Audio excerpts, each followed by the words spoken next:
সামনে আমাদের ঈদুল আজহা। ঈদুল আজহাতে আমাদের পেশেন্টগুলি জিজ্ঞেস করে, হার্টের পেশেন্ট জিজ্ঞেস করে যে আমরা খাবো কি না। তো এখানে দুই রকম পরামর্শ। একরকম পরামর্শ হচ্ছে যে একেবারেই খাবেন না, এটা বলা উচিত না। একজন হার্টের রোগী খাওয়া, আপনি অল্প খান।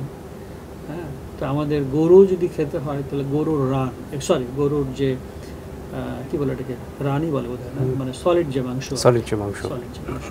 চর্বি বাদে যে মাংসটা, তো আমাদের মা বোনেরা ওইটাকে তৈরি করবে তার জন্য।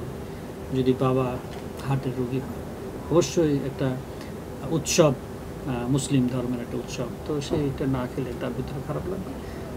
ওই রানের মাংস যেখানে সেটা ওনার জন্য থাকবে, কিছু তো উনি খাবেনি। তো ঈদের মাংস একদিন দুদিন তিন দিন খেলে যে কোলেস্ট্রল হেভি হাই হয়ে যাবে তা না, অনেকে খুব বেশি করে। তো এখানে একটা সাইকোলজিক্যাল ব্যাপারও কিন্তু আছে বলে মনে করি।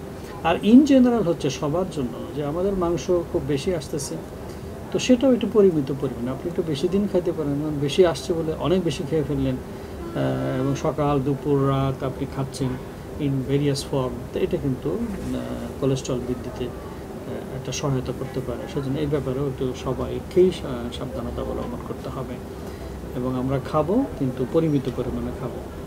তো আমি আশা করি যে এই বিষয়টা আমাদের সামনে পবিত্র ঈদ উপলক্ষে যাদের হার্টের রোগ আছে অথবা হার্টের রোগ নাই, উভয়ই আমরা এই ব্যাপারে একটু সচেতন হব।